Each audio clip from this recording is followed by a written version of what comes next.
Phone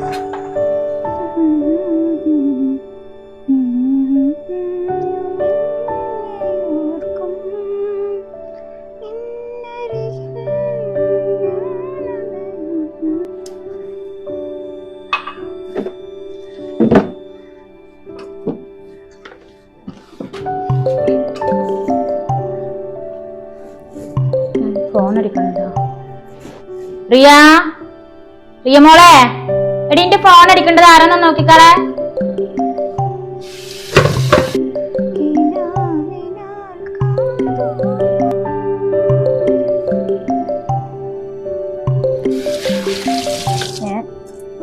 ഇവളെടുത്തിട്ടില്ലേ? Riya ഇവിടെ ഇല്ലേ?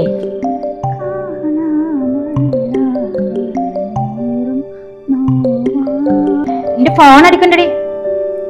അത് ശരി, ഇത് ചെവിയിലും വെച്ചിരിക്ക, പിന്നെ എങ്ങനെ കേൾക്കാനാ? അതടിച്ചു നിന്ന് ഡി.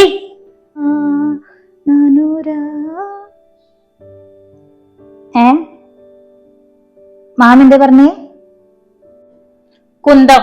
എടി കുരിപ്പ, എന്റെ ഫോണ് കിടന്ന് അടിക്കൽ കൊടുത്തിട്ട് എത്ര നേരായി? അന്നോട് ഞാൻ എപ്പ തുടങ്ങിയത് അതൊന്ന് എടുക്കുന്ന പറയണത്? കണ്ടാ ഉമ്മച്ചയെ വിളിച്ചിക്കണത്? ആണോ? ഞാന് ചെവിയിൽ ഇത് വെച്ചതുകൊണ്ടേ ഒന്നും കേട്ടില്ല. കൊറേ നേരം അടിച്ചിരുന്നാ? അല്ല, വല്യമ്മാന്റെ എന്തെങ്കിലും കാര്യം പറയാനാവോ? വിളിച്ചോക്കി. ആയിരിക്കും. എന്തായാലും ഞാനണ്ട് വിളിച്ചോക്കട്ടെ.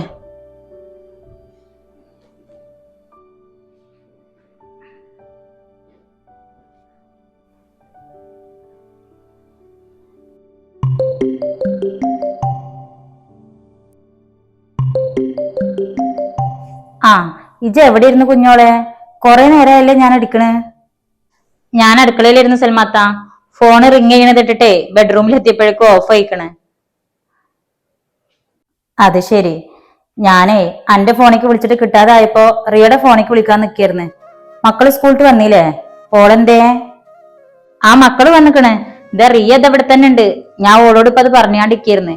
ഇന്റെ ഫോൺ അടിക്കണതേ എനിക്ക് അങ്ങോട്ട് അടുക്കളയൊക്കെ കേൾക്കാണ്ട്. ഞാൻ അവിടെ നിന്ന് ഫോൺ എടുക്കടി എന്ന് ഇങ്ങോട്ട് വിളിച്ചു പറഞ്ഞിട്ടേ ആളത് കേട്ടിട്ടില്ല.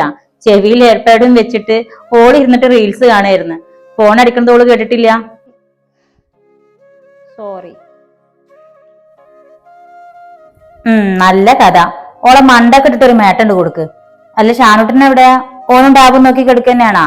ഷാനുട്ടൻ വന്ന് ഫുഡൊക്കെ കഴിച്ച് കുളിയും കഴിഞ്ഞ് ഇപ്പൊ അതാ കളിക്കാൻ പോയിക്കണേ. ഇവിടെ ദാ സൽമാത്താന്റെ പുന്നാര മോളെ ഇതുവരെ ആയിട്ട് കുളിച്ചിട്ടില്ല, ഒന്നും കഴിച്ചിട്ടില്ല.